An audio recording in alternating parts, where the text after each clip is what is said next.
My name is Laura. Have you ever felt like you've been somewhere or done something before, but you've actually never been there or done that before? It's called deja vu. And I was going to tell you a joke about deja vu, but you've probably already heard it before. Anyway, that's our topic for today. One of our followers named Jackie had sent a reply to one of the videos we posted recently. And she wrote that when she was younger, she used to experience deja vu a lot. But then as she got older, she doesn't seem to experience it anymore. And this confuses her, and she's puzzled by it because, as she wrote, she feels closer to God now. So why doesn't she have that same experience any longer as when she was younger? This is an excellent topic for discussion that I'm going to turn to my husband for, because he's videographing this whole video, and he's going to explain this to us. Videographing? Videographer. That's not even a word. Did I just? I just made up a word. Wow. My brain is that good. They say I can when make you up become words. like a super, maybe a billionaire, you can make up your own words. I guess that's what you're doing. That's what I'm doing. Wow. No, so where's the joke about deja vu? I already said it. Maybe you've heard it before. I No, you don't. No, there is no joke because it's deja vu. So I wouldn't say it because you've already heard it. It doesn't matter. What? It does matter. I think it's more American humor than it is your wonderful British sense of humor. You actually had a joke in there? That was the joke. What I looked was up the a joke? joke online. What was the joke? I was going to tell you a joke about deja vu. But you didn't. No, but you probably already heard it before. But you didn't even say the joke, so I thought if I heard it. You know what? Honey, Huh? you're not going to get it. You're not going to get it. And I don't know how to explain it Oh, to no, you. you're telling me I'm really slow now. Is that what I'm not telling you you're Wow. slow. If anyone can understand how to explain this to my husband, please feel free to comment and explain it to him, because he's not getting it and I don't know how to explain it to him. You're assuming that they'll get it, but no joke was there. Nobody got your joke. There was no joke. I got it off the internet, so... Okay. Anyway, now what? Maybe I'll answer your question, but you already heard the answer. Jackie feels closer to God now as an adult. Right. More so than when she was a child, obviously. Okay. And she does not experience deja vu like she did when she was a child. Why is that? Because she already experienced it. Isn't that how your joke went? Okay. So, I think there's more to it than that, Jackie, and I'm going to get him to talk about it. He just wants to be a jokester. Okay. Well, you had, in a previous video, you alluded to that, didn't you? I think in a few of the videos we had talked about that. It was more so it's because when we're younger, we have a stronger connection to the spiritual realm because our karma hasn't started to descend as much as it does when we're an adult. No, No? It's not about karma at that point. Part of it has to do with karma, but what is it really? We're still so close to the spiritual side. It just comes easier. You're just... The information. You're making it so technical. See, you sound like some of those individuals that, like, they go to church and just quote the Bible all the time. And this is why I ask my husband to give the answers, because I say what comes to my mind. And it's always too technical. You're acting like, instead of thinking on both sides, you're almost on the extreme of one side. See, you're talking about karma and this. Who cares about karma? I don't care about karma. Because it's not about karma. As a child, aren't you more open-minded? Yes, Exactly. normally. So just plain, simple answer. You're more open-minded, right? So if someone tells you something, you're more inclined to believe it. And when you experience something, if you see something that looks like an angel, you say, oh, there goes an angel. You're not going to question it. Right? Is that right? Yes. Right. So that's why, at that point, when we were younger, we experience things at a higher level of spirituality. Now, because you're younger, you don't realize that, because to you it's just normal. We've all been there, I think, where we experience things, we just think, oh, okay. I saw my grandpa who died 10 years ago, And it's no big deal. And then you go and tell an adult, then what does the adult do? They start saying that's not possible. Exactly.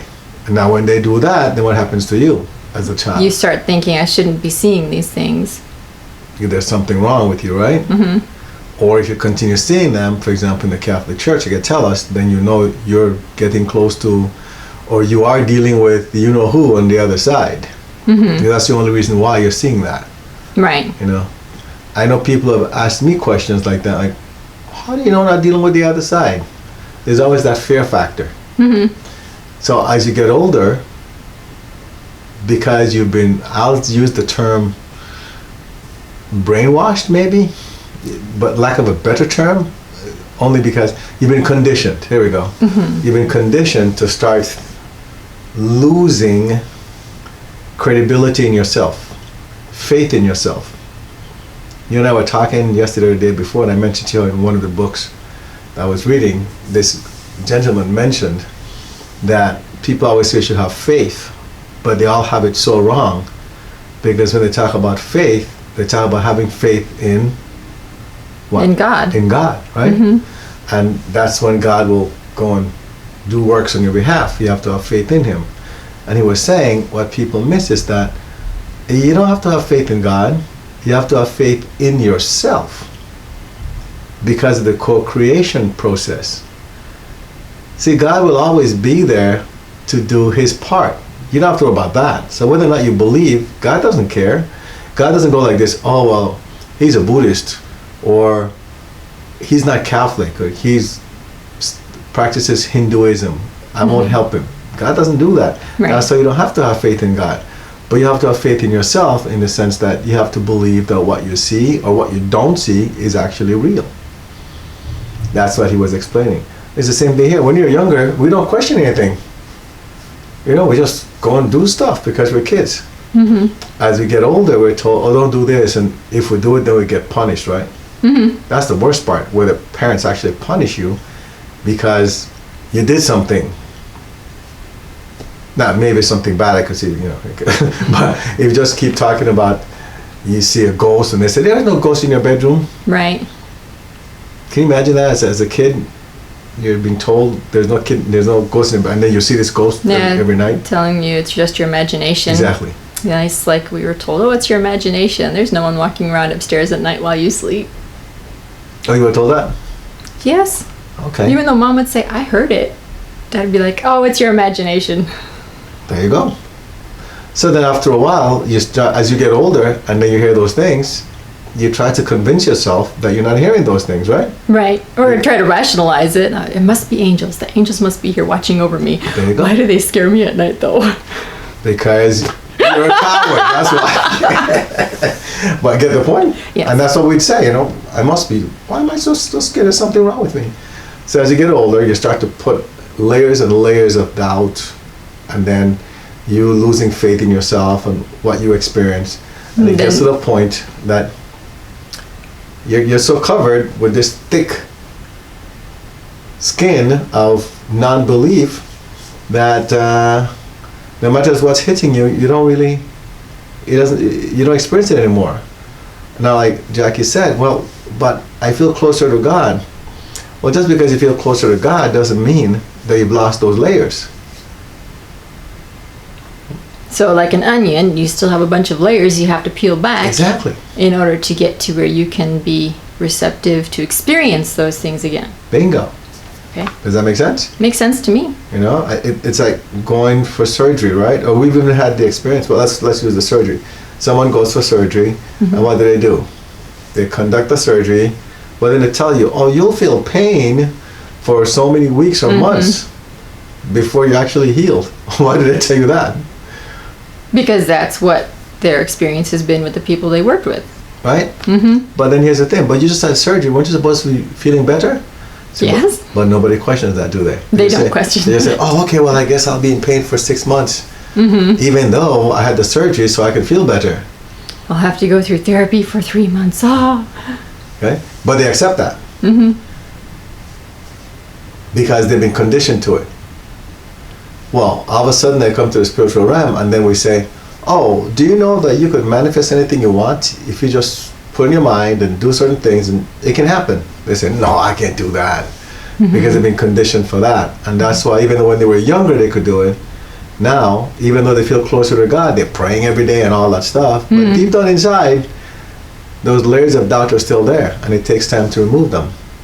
That's like the after surgery part. We have to wait months and months before it goes into effect. That's what that is. Is it also the influence of society and what society expects and talks about, and it says is the norm?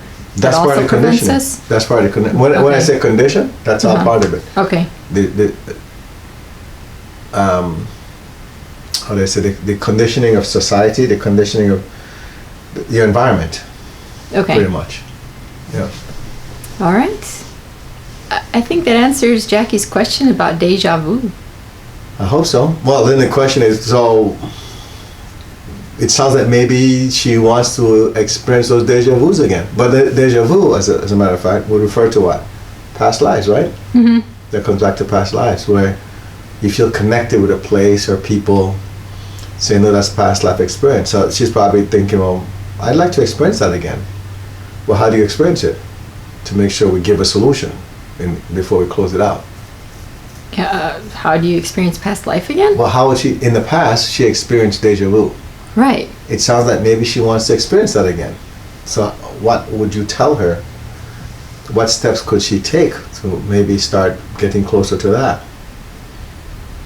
That's a great question to which I do not have an answer coming to my mind, other than maybe saying at night before you go to sleep that you'd like to experience that, and that thanking Well, that's a good start. God for helping you to experience it. That's a good start.